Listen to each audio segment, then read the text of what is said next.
जय हिंद to everyone. Welcome back to UPSC PYQ series. इस सीरीज में हम लोग यूपीएससी के जितने एग्जाम होते हैं उन सारे एग्जाम के question year wise plus topic wise दोनों तरीके से देख रहे हैं। और आज है ईयर वाइज का सेट, जिसमें कि 2023 का अभी जो एग्जाम हुआ था 2023 का, उसका क्वेश्चन प्लस ऑप्शन दोनों का एनालिसिस करेंगे।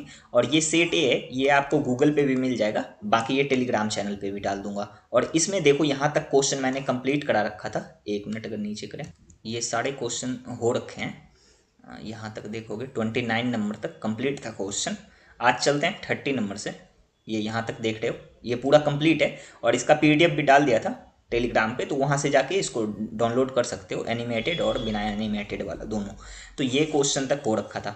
आज चलते हैं 30 नंबर क्वेश्चन से, इसको एक बार इरेज करते हैं। और बहुत सारे बच्चे का कमेंट आ रहा था कि वीडियो का लेंथ ना एक आवर का करो, तो आज से वीडियो बाइलिंगुअल होगा, हिंदी इंग्लिश दोनों में, और 1 घंटे प्लस ही सारे वीडियो रहेंगे। अब जितने भी ईयर वाइज का क्वेश्चन आएगा ना, ईयर वाइज सेट वाला, जैसे 2023 है, उसके बाद 2022 होगा, 2024 तो कंप्लीट हो चुका है, 2024 का जितने भी क्वेश्चन आए थे वो कंप्लीट हो गया। अब किसी दिन 2025 का भी कंप्लीट करवा देंगे, ठीक है। आपके एग्जाम से पहले यूपीएससी के जितने भी पीवाईक्यू हैं वो सब हो जाएंगे, आप टेंशन मत लो। बस आप लोग पढ़ाई करते रहो, डेली 1 घंटे निकालो पीवाईक्यू के लिए, और डेली यहाँ पे वीडियो आती रहेगी। तो चलो क्वेश्चन शुरू करते हैं, इसको करते हैं इरेज। Just wait 1 minute. देखो क्वेश्चन नंबर 30 को जैसे पढ़ोगे, ये क्या बोल रहा है, कंसीडर द फॉलोइंग स्टेटमेंट। और यहाँ पे ये ओनली 1 पेयर वाला ये दे रखा है, affordable housing, mass rapid transport, जिसको कि यहाँ पे पढ़ोगे तो यहाँ पे हिंदी में समझ में भी नहीं आएगा, सर्वसाधारण द्रुत परिवहन है। तो ये सब ना थोड़ा सा इंग्लिश में देख लिया करो। फिर बोल रहा है हेल्थ बोल रहा है, ठीक है। और ये किसके बारे में बोल रहा है, UNOPS के बारे में, सस्टेनेबल इन्वेस्टमेंट, ठीक है। देखो ये पहले इसका ना ऑप्शन और आंसर दोनों देखते हैं, ठीक है। इसको थोड़ा सा इरेज करते हैं। अब देखो ये जो है अफोर्डेबल हाउसिंग वाला, जिसको कि आप किफ़ायती हाउस बोल रहे हो, तो ये राइट है, ठीक है। उसके बाद देखोगे ये मास रैपिड ट्रांसपोर्ट। अब जहाँ पे ना ऐसा कोई कीवर्ड आ जाए, ठीक है, एग्जामिनर के माइंड को हमेशा समझो, हमेशा देखो कि वो कहना क्या चाह रहा है। अब ये जो बोल रहा है कि मास रैपिड ट्रांसपोर्ट, ठीक है, 1 मिनट के लिए इसको थोड़ा सा साइड में रखो। और देखो ये बोल रहा है हेल्थ केयर, ऐसा नहीं बोल रहा है कि कोई एक्सट्रीम स्टेटमेंट यहाँ पे नहीं दे रहा है, ये बोल रहा है नॉर्मल सा हेल्थ केयर, ठीक है, ओके। अभी इसको भी देखते हैं। फिर बोल रहा है कि ये जो है रिन्यूएबल एनर्जी के बारे में बोल रहा है। और ये आपका जो UNOPS है, ये पहले है क्या, इसको जान लो। ये अगर देखोगे ना तो UNDP आप पढ़े होंगे बुक में, UNDP का पार्ट है, किसका, UNDP का। तो ये भी ध्यान रखना, ये है किसका पार्ट, तो UNDP का क्या है, पार्ट है। और इसका इस्टेब्लिश्ड देखोगे तो 1973 में किया गया था, तो ये भी ध्यान रखना है यहाँ से, ठीक है। बाकी ये वाला स्टेटमेंट देखोगे, ये और ये राइट है, लेकिन ये मास रैपिड ट्रांसपोर्ट जो है, ये सर्वसाधारण, ये द्रुत परिवहन वाला, ये है आपका गलत। बाकी 1 2 3 ये तीनों सही है, तो option C is the right answer हो जाएगा, ठीक है। ये वाला जो है ऑप्शन सी राइट आंसर है। चलो नेक्स्ट क्वेश्चन पे चलते हैं। नेक्स्ट क्वेश्चन क्या कह रहा है, यहाँ पे देखो ये वाला जब क्वेश्चन पूछा गया था ना, तो 2023 में बहुत सारे कोचिंग वाले में विवाद हो रहा था, लेकिन यूपीएससी फाइनली जब अपना आंसर दिया तो वो राइट करके दिया। ये बोल रहा है कि सारभूत रूप से विधि की सम्यक प्रक्रिया, ठीक है, ड्यू प्रोसेस ऑफ लॉ के बारे में बोल रहा है। इसका मीन्स पूछ रहा है क्या है, तो इसका मीन्स होता है the principle of natural justice, ठीक है। इसका राइट आंसर क्या है, द प्रिंसिपल ऑफ नेचुरल की। ये सारे जो स्टेटमेंट हैं इसको देख लेते हैं। बाकी ये जो पूछा है ड्यू प्रोसेस ऑफ लॉ, तो ये यूएसए के संविधान से लिया गया है, ये ध्यान रखना, ये लिया गया है यूएसए के संविधान से, ठीक है। और ये जो है आपका विधि द्वारा स्थापित पद्धति, ठीक है, इसको जापान के संविधान से लिया गया है, ठीक है, जापान के संविधान से, जापान के संविधान से, ठीक। जिसको आप प्रोसीजर एस्टेब्लिश्ड बाय लॉ, ठीक है, ये कहाँ से, जापान से। तो ये ध्यान रखना। और बाकी जो ये इक्वलिटी वाला, ये वाला विधि के समक्ष समानता, ये बताना कि भारतीय संविधान के कौन से अनुच्छेद में, इक्वलिटी बिफोर लॉ वाला, ये आपको बताना है कौन से आर्टिकल में, सॉरी, ये आप बताना कि कौन से आर्टिकल में, ठीक है, ये आपका क्वेश्चन है। चलो नेक्स्ट क्वेश्चन पे चलते हैं। बाकी इस क्वेश्चन में इतना कुछ वो था नहीं। चलो नेक्स्ट क्वेश्चन क्या कह रहा है, निम्नलिखित कथनों पर विचार कीजिए, कंसीडर द फॉलोइंग स्टेटमेंट। और ये बोल रहा है इन इंडिया, ये प्रिजन के बारे में बोल रहा है कि इसको मैनेज के लिए, ये मैनेज के लिए बोल रहा है कि स्टेट गवर्नमेंट जो है, मतलब भारत में दैनंदिनीय जेल प्रशासन के लिए जेलों का अनुरक्षण राज्य सरकार विथ, यहाँ पे देखोगे with their own rules and regulation, ठीक है, अब ऐसा कोई वर्ड आ जाए ना, ऐसा दिन, तो ये मतलब दैनिक के बारे में बोल रहा है कि डेली जो काम होता है। लेकिन यहाँ पे देखो यूपीएससी कैसा कलिष्ट दे रखा है नाम, ताकि बच्चे थोड़ा सा कंफ्यूज हो जाएं क्या है ये। लेकिन वहीं पे इंग्लिश में पढ़ लोगे, मैनेज बाय स्टेट गवर्नमेंट, और ये बोल रहा है कि राज्य सरकार जो है अपने नियम और विनियम से करती है, ठीक है, इसका अपना रूल और रेगुलेशन है, इससे डे टू डे। यहाँ पे देखो इंग्लिश में कितना अच्छा दे रखा है ना ये, डे टू डे, और यहाँ पे देखो हिंदी में कैसा कलिष्ट दे रखा है, एडमिनिस्ट्रेशन के बारे में बोल रहा है, तो ये सही है, ये आपका राइट है। फिर देखोगे ये बोल रहा है भारत में जेल का नियंत्रण जेल अधिनियम 1894 द्वारा किया जाता है, ठीक है, जिसे जेल का विषय, ठीक है, जिसे जेल का विषय के रूप में स्पष्ट प्रांतीय सरकार के नियंत्रण में रहा है, ठीक है, कंट्रोल के बारे में बोल रहा है, प्रोविंशियल गवर्नमेंट के बारे में, तो ये भी राइट है और ये भी राइट है, तो इसका राइट आंसर क्या है, ए इज द राइट आंसर, ठीक है। अब देखो इस क्वेश्चन से 2-3 चीज़ जान लो। पहला तो ये जो स्टेटमेंट दिया है ना, ये यूपीएससी के 2021 से पूछा गया है, ठीक है, यूपीएससी सीएसई 2021 से ही पूछा गया है, तो ये भी ध्यान रखना। देखो कैसे पीवाईक्यू रिपीट हो रहा है, और इसमें हमको क्या जानना है कि ये जो है जेल अधिनियम 1894, इसको थोड़ा सा जान लो। हाँ बोल रहा है ना, नियंत्रण जेल अधिनियम 1894 के बारे में, प्रिजन एक्ट 1894। चलो इसको देखते हैं, प्रिजन्स एक्ट। देखो ये अगर देखोगे ना, इसका मुख्य काम क्या है, तो ये जेल का जो वो अनुशासन होता है, ठीक है, कैसे डिसिप्लिन मेंटेन करना है, ठीक है, यही सब है। ज़्यादा इसमें कुछ है नहीं याद करने लायक, और ऐसा कुछ ये भी नहीं है कि पॉलिटी के बुक में आपको ऐसा कुछ मिलेगा। और इसका एक और नाम है जिसको कि बोलते हैं एक्ट संख्या 9, एक्ट संख्या 9 ये भी बोलते हैं इस वाले कानून को। तो ये ध्यान रखना, एक्ट संख्या 9 जब भी आए तो इसी कानून का अलग से नाम है, अधिनियम संख्या 9, ठीक है। तो बाकी इसमें ज़्यादा कुछ जानने लायक था नहीं। ये राइट है, ये राइट है, तो दोनों जब सही है तो कथन 1 कथन 2 दोनों सही है, और ये इसका परफेक्ट व्याख्या करता है, ठीक है। चलो नेक्स्ट क्वेश्चन पे चलते हैं। अब नेक्स्ट क्वेश्चन देखो क्या कह रहा है, पहले यहाँ पे पढ़ो सब चीज़ को अच्छे से, उसके बाद देखना। और ये क्वेश्चन देखोगे ना, बहुत ज़्यादा टाइम क्या होता है, बहुत ज़्यादा टाइम आपको देखने के लिए मिलेगा। अभी पीवाईक्यू में ही, ज़्यादा दूर जाना नहीं, कम से कम 2016 तक तो चलो देखना, बहुत टाइम ये देखने के लिए मिल जाएगा। ये क्या कह रहा है क्वेश्चन, पहले पढ़ो। ये बोल रहा है निम्नलिखित कथनों में से कौन सा कथन किसी देश के संविधान के मुख्य प्रयोजन को सर्वोत्तम रूप से प्रतिबिंबित करता है, ठीक है, which one of the following statement best reflect, ठीक है। और ये चीफ पर्पस इसका क्या है, तो किसी भी संविधान का, ये कॉन्स्टिट्यूशन के बारे में बोल रहा है, चीफ पर्पस होता है कि यह सरकार की ना शक्तियों को परिभाषित और सीमाबद्ध करता है। It's defined to limit the power of government, ठीक है, ये इसका राइट आंसर है, किसी भी संविधान का। और ये पीवाईक्यू में ही, आपके पीवाईक्यू में बहुत टाइम रिपीट है, तो ये भी देखना आगे मिल जाएगा। तो इसका राइट आंसर सी है, बाकी ये सब गलत है, ठीक है, ये सब गलत है। चलो नेक्स्ट क्वेश्चन पे चलते हैं। नेक्स्ट क्वेश्चन क्या कह रहा है, भारत में निम्नलिखित में से किस संविधान संशोधन के लिए व्यापक रूप से यह माना गया कि उसे मूल अधिकार की न्यायिक व्याख्या, मूल अधिकारों की न्यायिक व्याख्या को अधिभूत करने के लिए अधिनियमित किया गया है, ठीक है। ये बोल रहा है in India which one of the following constitutional amendment was. अच्छा एक बात बताओ, इसमें अगर पूरा इसके सार को पढ़ोगे ना, तो इसमें 2-3 चीज़ बहुत ज़्यादा इंपॉर्टेंट है। पहला तो एक आपका ये जो है, ये 42वां और 44वां संविधान संशोधन। हालांकि इस वाले क्वेश्चन को ना यूपीएससी ड्रॉप कर दिया था, यूपीएससी का जब फाइनल आंसर किया था तो इस वाले क्वेश्चन को छोड़ दिया था, ठीक है। बाकी हम लोग देख लेते हैं अभी। और इसमें देखोगे जुडिशियल इंटरप्रिटेशन के बारे में पूछ रहा है, ऑफ द फंडामेंटल राइट। तो देखो यहाँ से ना ध्यान से समझो, अगर जैसे ही ये बोल रहा है ना कि मूल अधिकारों के न्यायिक व्याख्या, तो इसका सबसे सही आंसर पहला संविधान संशोधन था। अच्छा आप लोग एक बात बताओ, ये पढ़े हो लक्ष्मीकांत में 86 जो है संविधान संशोधन जो हुआ था आपका, 86 अमेंडमेंट जो हुआ है, ये किससे संबंधित है? इसमें आर्टिकल 21 में कौन से सब क्लॉज जोड़ा गया? चलो मैं ही बता देता हूँ, ए जोड़ा गया ये जिसमें कि क्या बताया क्या गया है, बता सकते हो? कुछ याद आ रहा है क्या? राइट टू एडुकेशन वगैरह कुछ याद आ रहा है? ध्यान रखना ये क्वेश्चन पीवाईक्यू में रिपीट है, इसलिए मैं पूछ रहा हूँ। और जितने भी क्वेश्चन बोल रहा हूँ ना कि इसका कमेंट क्या करो, और आप लोग कमेंट नहीं करते हो, तो इससे लगता है कि मेरा कुछ भलाई होना है। मेरा कोई भलाई नहीं होना। जो भी क्वेश्चन पूछ रहा हूँ वो सारे पीवाईक्यू में रिपीट हैं। आपसे इसलिए पूछ रहा हूँ कि आप कमेंट कर दिया करो, ताकि आपको ना लंबे टाइम तक याद रहेगा, क्योंकि आप उसको सर्च करोगे फिर कमेंट करोगे तो वो लंबे टाइम तक याद रहेगा, इसलिए पूछता हूँ। बाकी और कोई बात नहीं है। आज तक तो मैं ये भी नहीं बोलता हूँ किसी भी बच्चे को, आज तक एक भी वीडियो में ना मैं ये नहीं बोला हूँ कि चैनल को ये करना, सब्सक्राइब वगैरह, कभी नहीं बोलता हूँ। बस अपना पढ़ाई करो आप। देखो ये क्या बोल रहा है, 86 संविधान संशोधन, ये तो जान ही गए। 21 जो है इसका सब क्लॉज, इसमें राइट टू एडुकेशन से संबंधित है, ठीक है, राइट टू एडुकेशन से। अब ये देखो, ये जो है ना 42वां और 44वां संविधान संशोधन, तो इसको थोड़ा सा इधर बता देते हैं। सॉरी फॉर डैट, क्या करूँ, खांसी हो रहा है।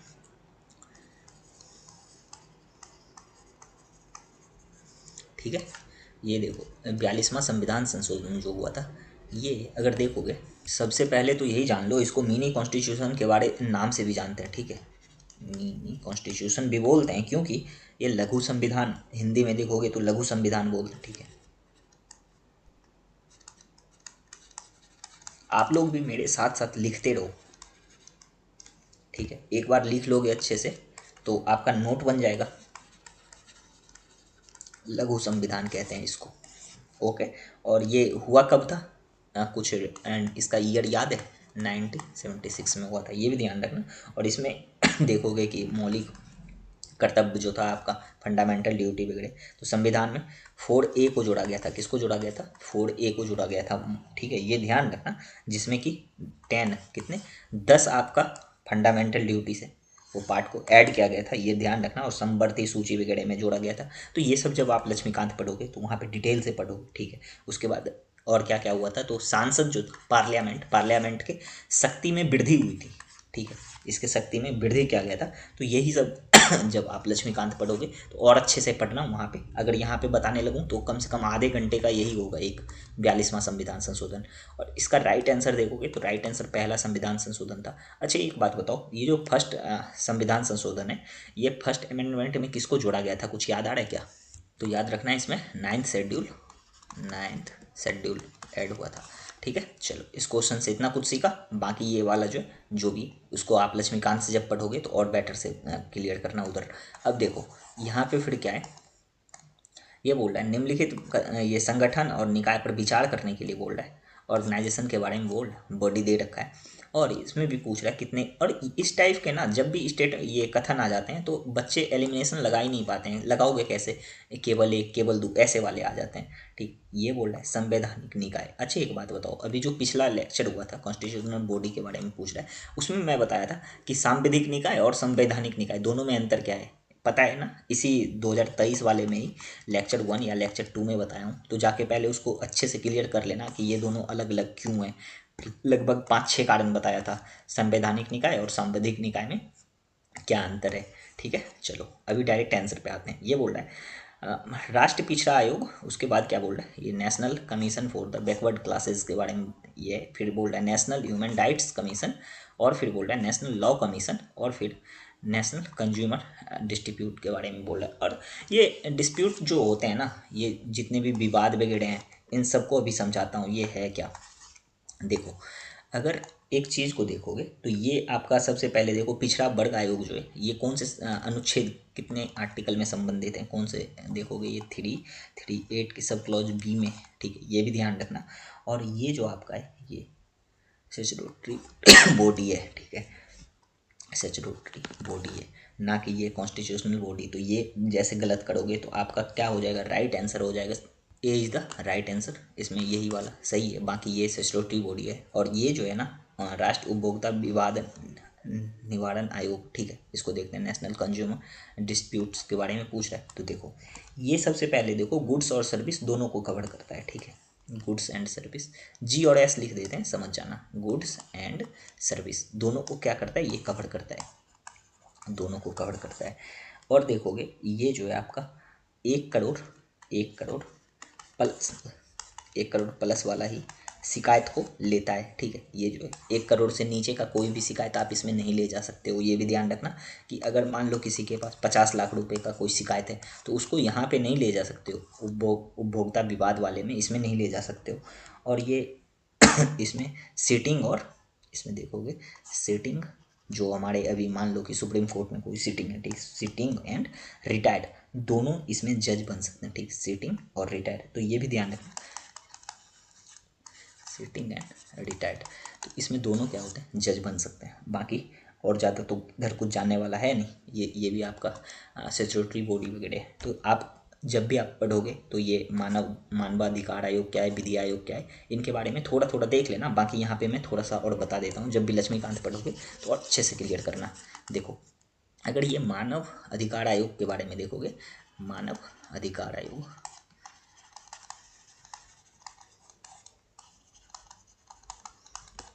PYQ देखो, लक्ष्मीकांत पढ़ो, बाकी जिस भी चैप्टर से आप PYQ कर रहे हो, जो भी PYQ का लेक्चर देख रहे हो, वहाँ पे जो भी पॉइंट आते हैं ना, जैसे ये 4 आ रखे हैं, तो अब इस 4 को ना कभी भी लक्ष्मीकांत के बुक में मिल जाए तो छोड़ना मत इसको। सबसे पहले देखो इसका गठन कब हुआ था, तो गठन देखोगे तो मानव अधिकार संरक्षण आयोग का जो अधिनियम आया था 1993 में, उसी के द्वारा गठन गठन हुआ था इसका, ठीक है।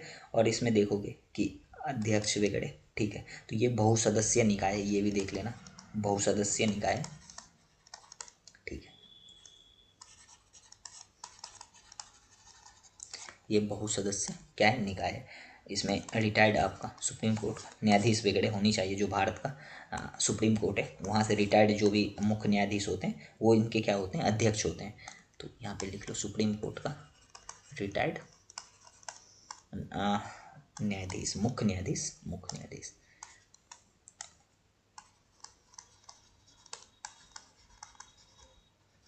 ठीक है। बाकी इस क्वेश्चन से इतना जानकारी काफ़ी है, अब जब भी पढ़ोगे उधर तो देख लेना। बाकी ये जो है नेशनल लॉ कमीशन, तो इसको थोड़ा सा देख लो इधर, आप लोग मेरे साथ साथ नोट बनाते रहो। एक बार PYQ का नोट ऐसे बन जाएगा ना तो फिर रिवीजन करने में बहुत मज़ा आएगा, ठीक है। नेशनल लॉ कमीशन,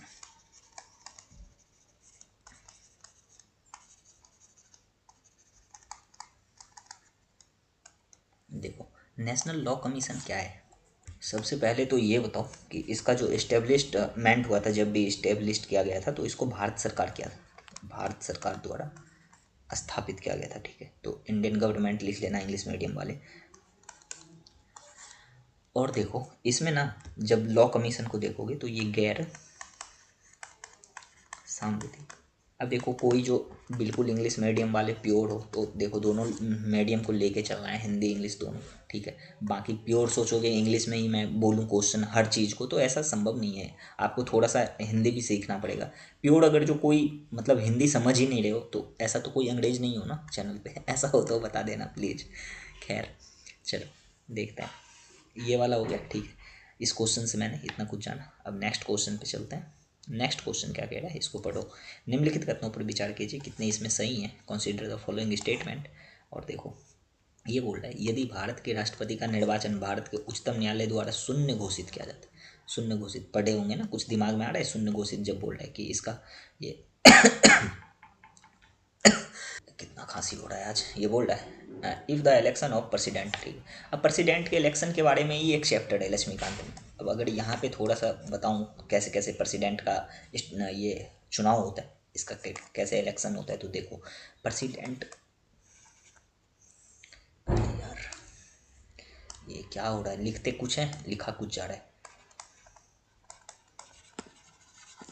ये जो प्रेसिडेंट है, ये बताओ पहले ये अनुच्छेद कितने में है। चलो कुछ अनुच्छेद मैं बताता हूँ, जैसे कि आर्टिकल 52 से लेकर आर्टिकल 62, ये पूरा आर्टिकल को जब पढ़ोगे तो यहाँ बहुत सारे आर्टिकल आपको मिलेंगे प्रेसिडेंट से रिलेटेड।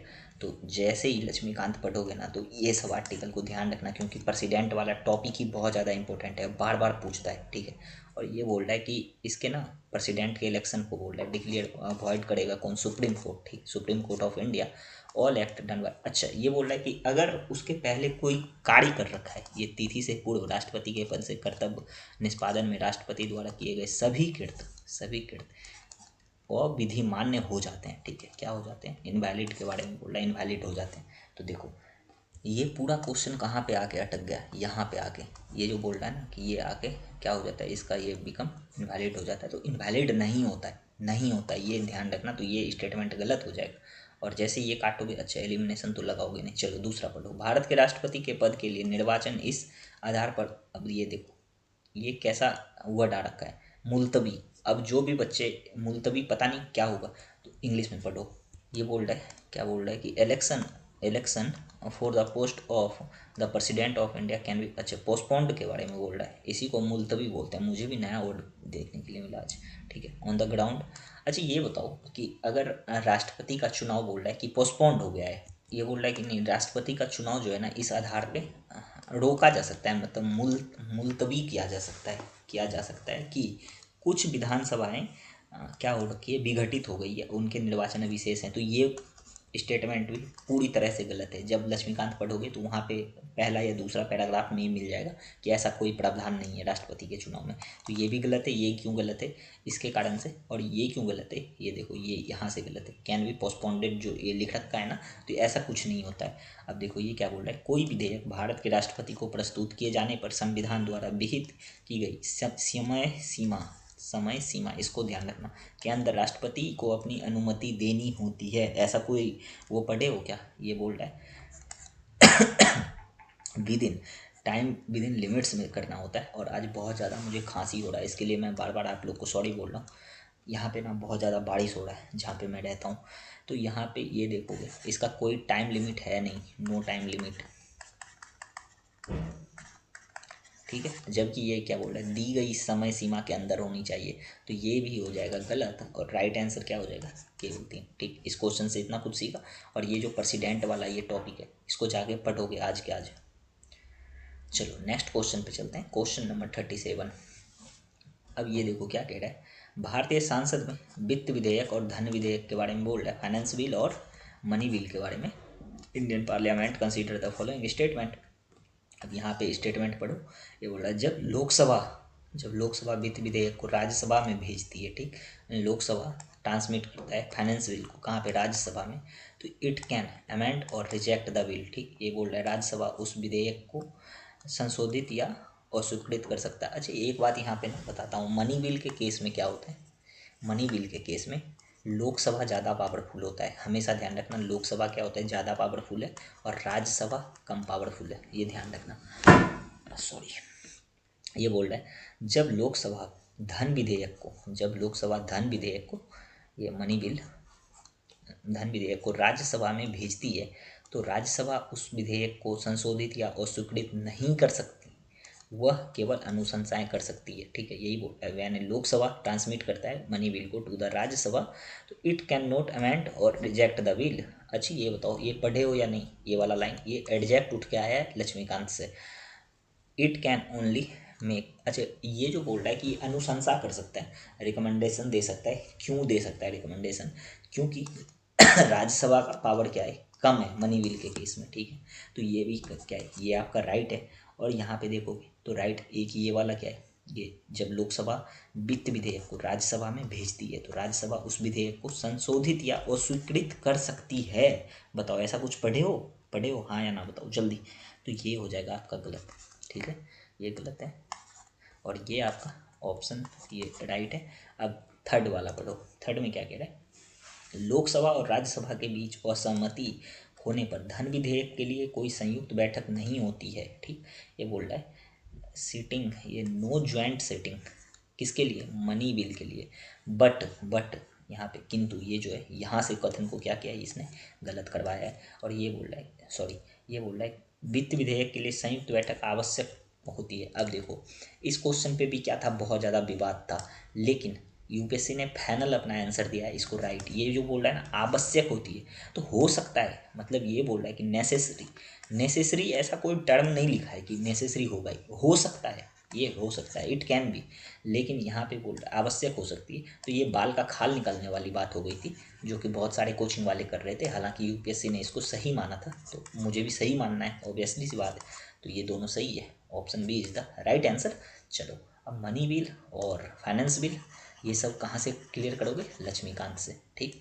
अब देखो जितने भी आप पढ़ते हो ना टॉपिक, जैसे कि आज PYQ करने के लिए बैठे हो, तो इसमें जो भी टॉपिक मैं बोलता हूँ इन सारे टॉपिक को करो। तो वो जो एक जिस भी कॉपी पे आप लिख रहे हो वहाँ पे लिखते जाओ कि कौन कौन से टॉपिक करना है। जैसे अभी आया था प्रेसिडेंट वाला, फिर अभी मनी बिल फाइनेंस बिल आया, तो ये सब बहुत ज़्यादा इंपॉर्टेंट टॉपिक है, ठीक है।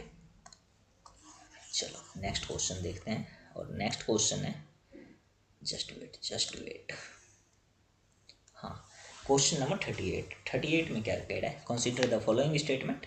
और ये करेक्ट पूछ रहा है या इनकरेक्ट पूछ रहा है, ये भी पढ़ते रहना साथ साथ के।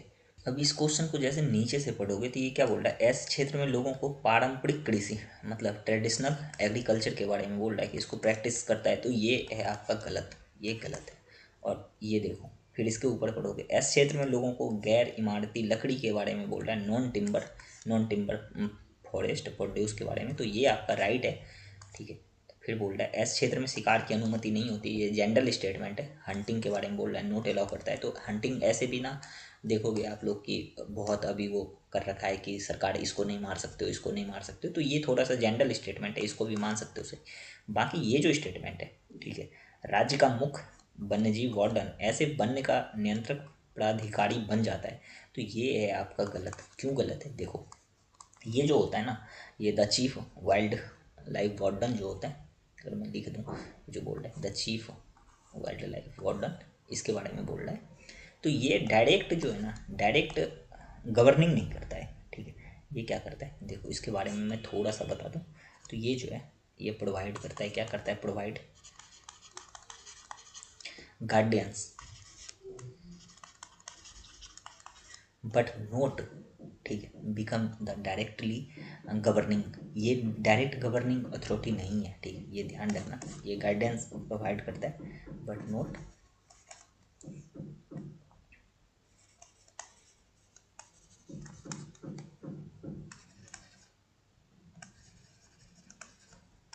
बिकम द डायरेक्ट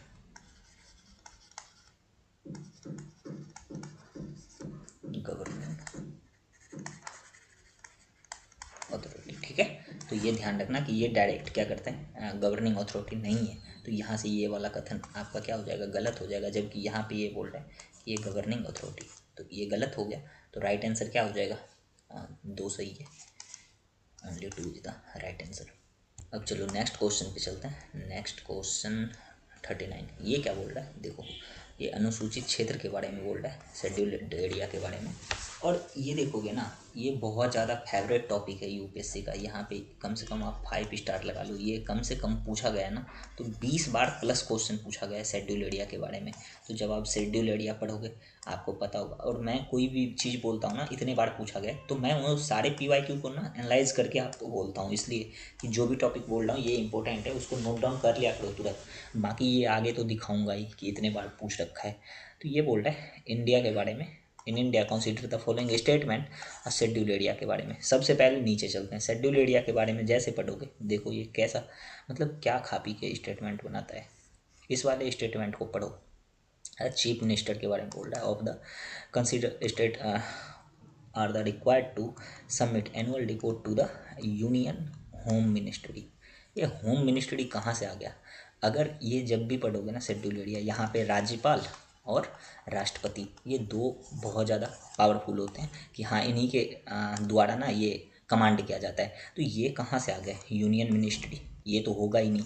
जैसे ही पढ़ोगे केंद्रीय गृह मंत्रालय को वार्षिक प्रतिवेदन दें, ये गलत है। बाकी ये पढ़ो, किसी राज्य के भीतर किसी क्षेत्र की अनुसूचित क्षेत्र के रूप में अधिसूचना राष्ट्रपति के एक आदेश के माध्यम से होती है, तो बिल्कुल राइट है, ठीक है, ये कथन सही है। फिर ये बोल रहा है अनुसूचित क्षेत्र के रूप में बनने वाली सबसे बड़ी प्रशासकीय इकाई जिला होती है और सबसे छोटी इकाई गांव। तो ये आप पढ़ोगे जहाँ पे अगर कोई गांव से हो तो उसको पता होगा विलेज, प्रखंड, ब्लॉक, ये सब पता है ना, डिस्ट्रिक्ट। तो ये वाला ऐसे भी आप नॉर्मल ज़िंदगी में भी जी सकते हो, मेंटोस ज़िंदगी में। तो इसका राइट आंसर कितना हो जाएगा, ये बी हो जाएगा। और ये कथन कैसे गलत है, तो ये कथन एकदम सस्ता नशा करके बनाया था, इसलिए गलत है। चलो नेक्स्ट क्वेश्चन पे चलते हैं। नेक्स्ट क्वेश्चन क्या कह रहा है, पढ़ो इसको। भारत के उच्चतम न्यायालय ने एक कतिपय निर्णय, देख रहे हो, इसलिए मैं बोलता हूँ कभी कभी ना बीच में उसको पढ़ लिया करो इंग्लिश मीडियम वाले को। The Supreme Court of India has held a some, अब ये जो सम है ना, सम, इसी को लिख रखा है इसने कतिपय। तो एक वर्ड और जानने के लिए मिला मुझे, सम को क्या बोलते हैं, कतिपय। जजमेंट दैट द, अच्छा एक बात बताओ, अगर हम यहाँ पे डायरेक्ट आर्टिकल पे देखें तो आर्टिकल कितने के बारे में पूछा है, 16। सब क्लॉज इसका कितना है, 4। आर्टिकल 16 है किससे संबंधित, आप लोग को है पता या मैं बता दूं? तो देखो आर्टिकल 16 के बारे में थोड़ा सा जान लो, उसके बाद आगे चलेंगे। ये क्या करता है, सार्वजनिक, पता होगा आपको, सार्वजनिक रोजगार के मामले में, रोजगार के मामले में अवसर की समानता की गारंटी देता है, अवसर की समानता की गारंटी देता है, ठीक। अगर इसको इंग्लिश में देखोगे तो गारंटी इक्वलिटी और opportunity in the matter of public employment, ठीक है। ये क्या करता है, गारंटी देता है इक्वलिटी इक्वलिटी ऑफ अपॉर्चुनिटी किस चीज़ में? ये पब्लिक एम्प्लॉयमेंट में, पब्लिक एम्प्लॉयमेंट में, यही आर्टिकल 16। बाकी इसके जितने सब क्लॉज हैं उसको अच्छे से पढ़ना आप लोग। अब देखो इस वाले कथन को पढ़ो, और यहाँ पे ये क्या है, आर्टिकल 335 के बारे में बोल रहा है, मेंटेनेंस ऑफ एफिशिएंसी एडमिनिस्ट्रेशन। तो ये सही है, ठीक है, इसके बारे में प्रशासन की दक्षता के लिए, तो ये राइट है। लेकिन जैसे ही इस वाले कथन को पढ़ोगे तो आप एक चीज़ नोटिस करो कि यहाँ पे कुछ देखने के लिए मिलेगा। संविधान का अनुच्छेद 335 प्रशासन की दक्षता को परिभाषित करता है। परिभाषित मतलब ये बोल रहा है, इसको क्या कर रहा है, ये डिफाइंस जो एक ही शब्द आया ना, ये बहुत बार मिलेगा आपको बहुत सारे क्वेश्चन में, और वो क्या कर देगा, गलत करवा देगा। तो ये डिफाइंस नहीं करता है। सोचो लक्ष्मीकांत का ये बुक पढ़ते हो, या फिर हमारा जो संविधान है उसमें हर छोटी चीज़ को डिफाइन नहीं किया गया है, ठीक है। इस चीज़ को ना थोड़ा ध्यान रखना, बहुत कम चीज़ें जिसको डिफाइन किया गया है। तो ये जैसे ही आप गलत करोगे तो राइट आंसर क्या हो जाएगा इसका, कथन 1 सही है किंतु कथन 2 गलत। हाँ, option C is the right answer for this question. चलो नेक्स्ट क्वेश्चन पे चलते हैं। अच्छा, यहाँ पे बोल रहा है, ये धन्य कटक के बारे में बोल रहा है, ठीक है, और ये महासंघिक के बारे में बोल रहा है। तो देखो ये जो बोल रहा है ना महासंघिक और ये धन्य कटक, तो ये सबसे पहले देखो पूछ क्या रहा है। धन्य कटक के जो महासंघिक के अधीन एक प्रमुख बौद्ध केंद्र के रूप में समृद्ध हुआ, निम्नलिखित में से किस स्थान पर अवस्थित था, ठीक।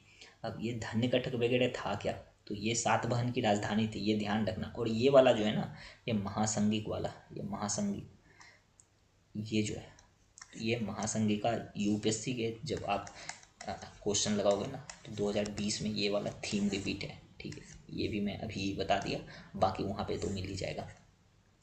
तो ये जो है आपका धन्यकटक, ये था क्या, सातवाहन की राजधानी थी। तो ये राजधानी थी किसका, सातवाहना की, सातवाहन की राजधानी थी, ठीक है। ये भी ध्यान रखना राजधानी किसकी थी, सातवाहन की, ठीक। और सातवाहन की राजधानी था कहाँ पे, आंध्र प्रदेश में, ठीक है। ये सातवाहना की राजधानी थी कहाँ पे, आंध्र प्रदेश में, ठीक है। और इसकी राइट आंसर क्या हो जाएगा, यही पूछ रहा है ना धन्यकटक के बारे में, तो राइट आंसर हो जाएगा आंध्र प्रदेश, ठीक। ये कलिंग वगैरह के लिए ध्यान रखना, इधर उड़ीसा की साइड है मगध, यहाँ पे चंद्रगुप्त मौर्य वगैरह का शासन था, ठीक। गंधार कहाँ पे अभी ये भी देख सकते हो, इधर पाकिस्तान की साइड है, ठीक है। थोड़ा थोड़ा ये सब मतलब दिमाग में रखो लोकेशन की, कौन कहाँ है, कभी दे देगा ना इसे मिलान करने।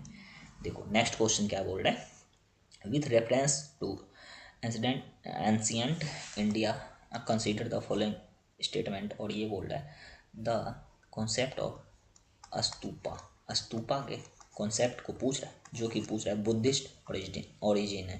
तो ये बुद्धिस्ट ओरिजिन नहीं है, ध्यान रखना। ये जो है ये स्तूपा का, स्तूपा, तो स्तूपा को देखोगे तो स्तूपा था किससे संबंधित, आप लोग अगर थोड़ा सा भी हिस्ट्री एनसीईआरटी वगैरह पढ़े होंगे, ठीक है। और यहाँ पे देखो अगर इस वाले कथन को भी थोड़ा सा छोड़ दो, ये जो स्टेटमेंट है इसको पढ़ो। ये जो है क्यों बोल रहा हूँ इसको पढ़ने, यहाँ पे देखो ये स्तूपावाद जनरली, ये देखो हिस्ट्री में ना ऐसे कीवर्ड हमेशा लगभग अगर 100 बार पूछा है तो 90% वो हमेशा सही ही रहता है, ठीक है। तो इसको आंख बंद करके भी आप सही कर सकते हो, ठीक। बाकी हिस्ट्री में बहुत सारे बच्चे का हिस्ट्री पोर्शन क्या होता है, कमज़ोर होता है। तो ये बोल रहा है कि स्तूपावाद जनरली। अच्छा एक बात बताओ, आप लोग कभी स्तूप देखे हो रियल लाइफ में, देखे हो या नहीं ये बताना। अब ये जो बोल रहा है कि इसका अवशेष होता है, स्तूप का अवशेष का निक्षेपागार होता है, ठीक है। तो ये क्या है, राइट है। स्तूपा जेंडर रिपोजिटरी ऑफ डेलिक्स के बारे में ये सही है।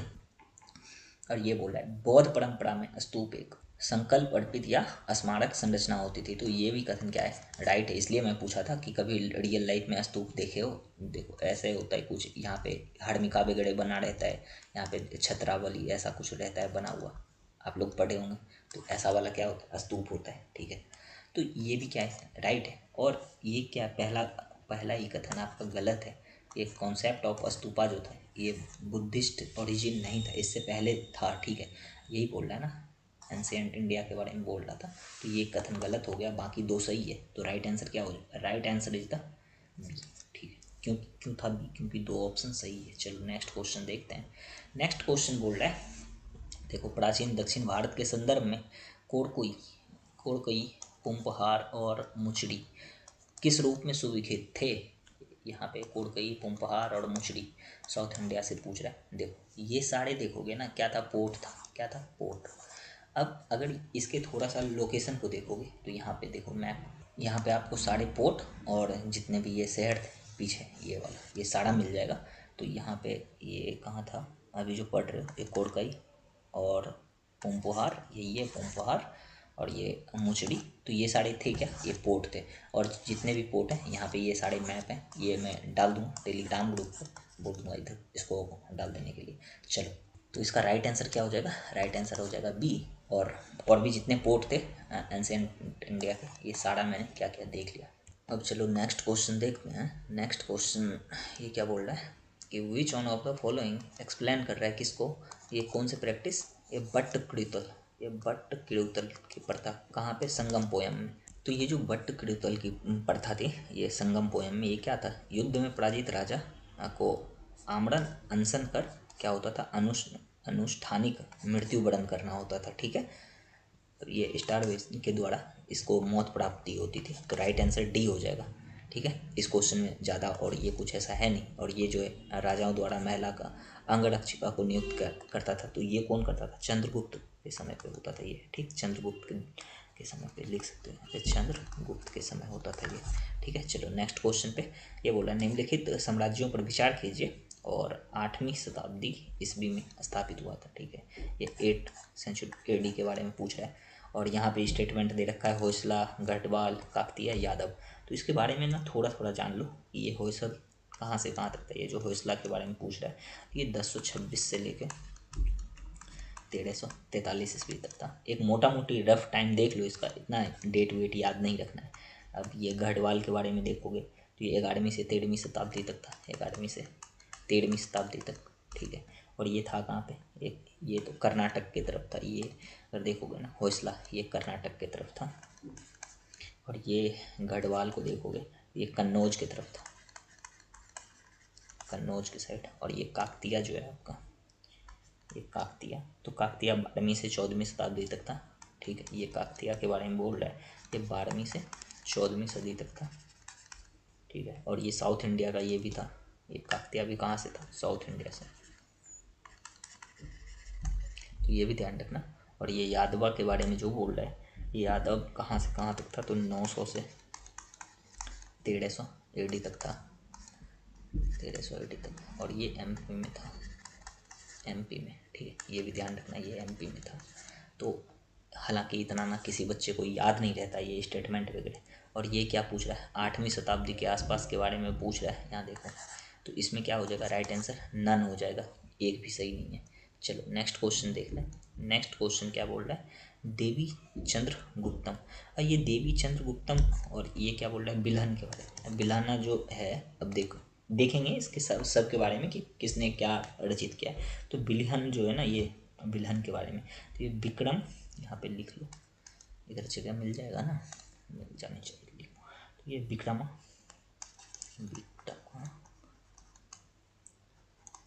नकदेव चरितम, ठीक है। इसकी रचना किसने किया, बिल्हन ने किया था, विक्रमानकदेव चरित की रचना, ठीक है। और ये न्यायचंद सूरी जो है, ये न्यायचंद सूरी आपका, ये भैया इसी का रचना किए हैं, हमीर महाकाव्य का। तो ये राइट है, ठीक है। हमीर महाकाव्य का रचना किसने किया था, न्यायचंद सूरी ने, ये राइट है। ये मलिंद पन्हो जो है, ये मलिंद पन्हो, इसका यहाँ पे पन्ह दिया है, हालांकि कहीं कहीं पे मलिंद पन्हो नाम आता है, ठीक है। तो ये बोल रहा है कि इसने नागार्जुन का ये रचना किया। तो ये ध्यान रखना, ये नागसेन किसने किया था, नागसेन द्वारा हुआ था। और ये नागार्जुन किससे संबंधित थे, तो एक मिडिल स्कूल था बौद्ध धर्म का, ठीक है, जिसको कि माध्यम का विद्यालय कह सकते हो हिंदी में, माध्यम का विद्यालय था, ठीक है। उसी से संबंधित था ये, बौद्ध धर्म से। ये माध्यम का विद्यालय, ये भी CDS में पूछा गया है कि ये कौन से धर्म से संबंधित था, तो ये बौद्ध धर्म से संबंधित था, ये भी ध्यान रखना, ठीक है। उसके बाद अगर देखोगे तो ये जो है सोमदेव सूरी के बारे में बोल रहा है कि ये क्या लिखा है, नीति वाक्य मृत, हाँ कैसा कैसा है, तो ये भी राइट है, ठीक है। तो यहाँ पे कथन कितना हो जाएगा, 2 हो जाएगा, राइट। चलो नेक्स्ट क्वेश्चन पे देखते हैं। और देखो ये सबसे इजी क्वेश्चन था हिस्ट्री का, वन ऑफ द इजी। देखो पढ़ो इसमें क्या बोल रहा है कि ये आत्मा केवल जीव जंतु और पादप संपदा में नहीं है, बल्कि शिलाओं, प्रवाहित जलधाराओं और अनेक अन्य प्राकृतिक वस्तुओं में भी है, जिन्हें अन्य धार्मिक संप्रदाय जीवित नहीं मानते हैं। ठीक है, मतलब अन्य धर्म जो है उसको जीवित नहीं मानता है, लेकिन वो एक जैन धर्म है, जैनिज्म में जब बौद्ध और जैन पढ़ते हो तो वहाँ पे ये वाला मिल जाएगा आपको। ये जैन धर्म मानता है कि पत्थर में भी क्या है, पत्थर में भी प्राण है, सोल है। सोल जो बोल रहा है ना, सोल किस में, पत्थर में भी है, तो ये भी ध्यान रखना। चलो नेक्स्ट क्वेश्चन पे चलते हैं। इस क्वेश्चन का राइट आंसर क्या था, जैन धर्म। और ये बौद्ध जैन जो है बहुत ज़्यादा इंपॉर्टेंट टॉपिक है यूपीएससी का, तो इस पे तो थोड़ा सा विशेष ही ध्यान दे लेना, हर बार क्वेश्चन आता है यहाँ से। अब ये देखो एक विजयनगर, हाँ ये 3 टॉपिक ना बहुत ही ज़्यादा इंपॉर्टेंट है। कौन कौन सा, एक तो आपका हो गया बुद्धिज्म, दूसरा जैनिज्म, तीसरा विजयनगर।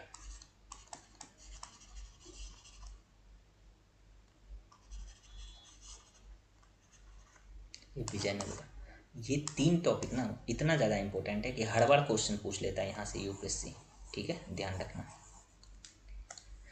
अब ये जो बोल रहा है कि विजयनगर साम्राज्य के बारे में किस शासक ने तुंगभद्रा नदी पर एक विशाल बांध निर्मित किया, और नदी के बारे में बोल रहा है कि कई किलोमीटर तक लंबी एक नहर कुलिया, ठीक है, का निर्माण किया है। ठीक है, अब ये कैनल के बारे में बोल रहा है, किसने बनवाया था, तुंगभद्रा रिवर पर, ये तुंगभद्रा रिवर के बारे में बोल रहा है। तो देखो इसका राइट आंसर है देवराय प्रथम।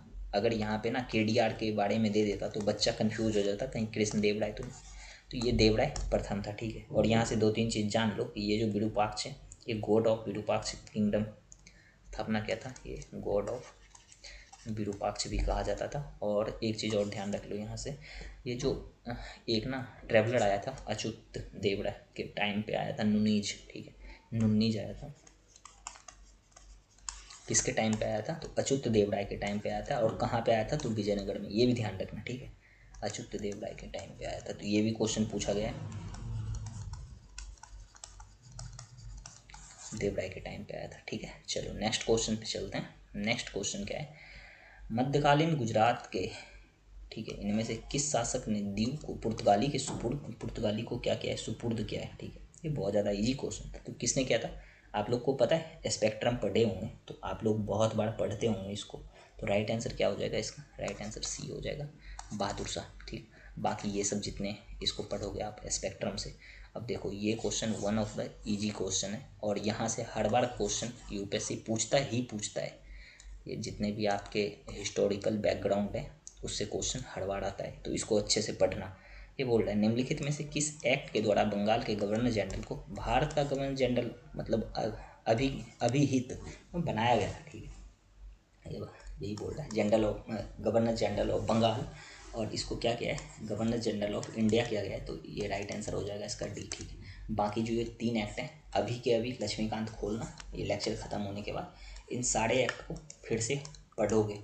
ठीक है, चैप्टर 1 पे ये हिस्टोरिकल बैकग्राउंड जैसे खोलोगे वहीं पे मिल जाएंगे ये सारे एक्ट, उसको ध्यान से पढ़ना है। इतने ज़्यादा पॉइंट है ना इसमें, बच्चे कंफ्यूज होते हैं। ठीक है, तो चलो आज की क्लास यहीं तक रखते हैं, मिलते हैं फिर आपसे नई क्लास में। और देखो जो भी बच्चे हिंदी ऑप्शनल लेके पढ़ाई कर रहे हो उसके लिए एक बैच है, ये कंप्लीट आपका हिंदी ऑप्शनल के लिए बैच है, 23 तारीख से शुरू है। बहुत सारा लेक्चर इसमें डल भी गया है, और यहाँ पे पूरा कंप्लीट सिलेबस आपका कवर कराया जा रहा है, और पूरा PYQ भी 2025 में अभी जो एग्ज़ाम होगा वो भी कवर हो जाएगा, उत्तर लेखन, और वीकली डाउट सेशन सोल्व होगा, हैंड रिटन PDF वगैरह मिलेंगे आपके लिए, प्राइवेट ग्रुप रहेगा। और जो भी जानकारी चाहिए यहाँ पे आप लोग संपर्क कर लेना, और एक बार ऑप्शनल ख़त्म कर लो, फिर देखना आपके ऑप्शनल दूसरे बच्चे की तुलना में बहुत ज़्यादा अच्छे से ख़त्म होना। ठीक, तो चलो मिलते हैं आप लोग से नई वीडियो में, तब तक के लिए जय हिंद, जय भारत।